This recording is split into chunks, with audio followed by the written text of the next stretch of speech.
আমি দুনিয়ার মধ্যে বাচ্চা আছি, আমার লাশটা আমার একমাত্র ছেলে তারা এভাবে হত্যা করলো বিনা দোষে। আমার ছেলে কোনো দোষ করে নাই, আমি ওর সন্তান জন্ম দিই নাই, যেভাবে আমার ছেলেকে হত্যা করছে।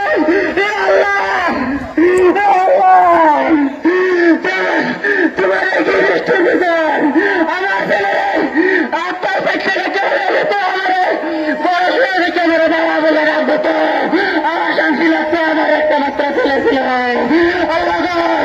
যারা আমার সন্তানকে হত্যা করতে, আমার সন্তানের হত্যা করতে, তাদের বিচার চাই।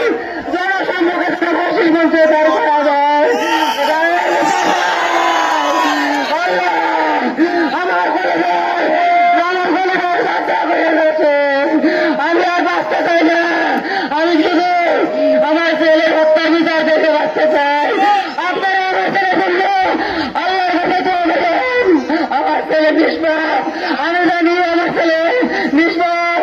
আমার ছেলে কোনো অন্যায় করতে পারে না। অন্যায়ের মতো কোনোদিন চলতে নাই। একটা গাছ ঘরের গাছের পাতা করতে নাই। আমার সন্তানকে প্রতিষ্ঠিত করছিলাম।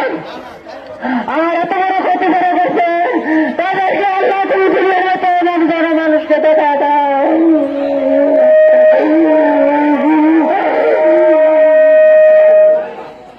আপনারা কি বলবো বলার কথা নেই। আজকের এই বিদায়ক ঘটনা আজকে আপনাদের সম্মুখে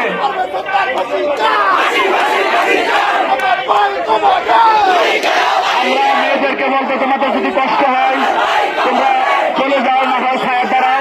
তোমরা কেউ সুস্থ হওয়া আমরা চাই না। আমরা চাই তোমরা সুস্থ থাকো, তোমরা ছায়ে যাও, না হয় তোমরা চলে যাও।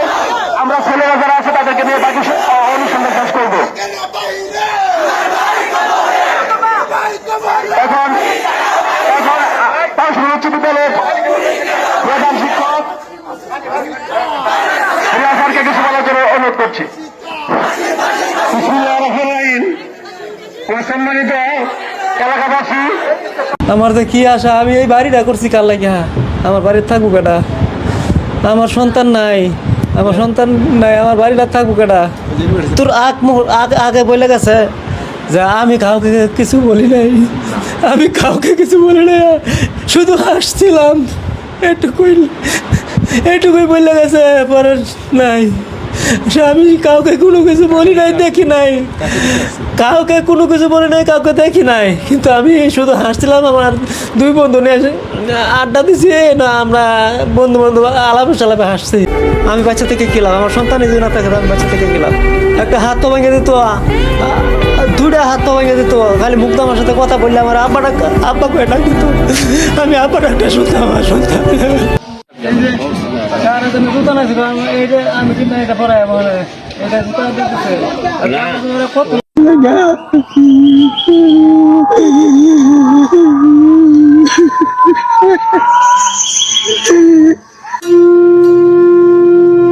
একবারে নামারে আমার ছেলের দুটা হাত তো কাটতে পালা দিত।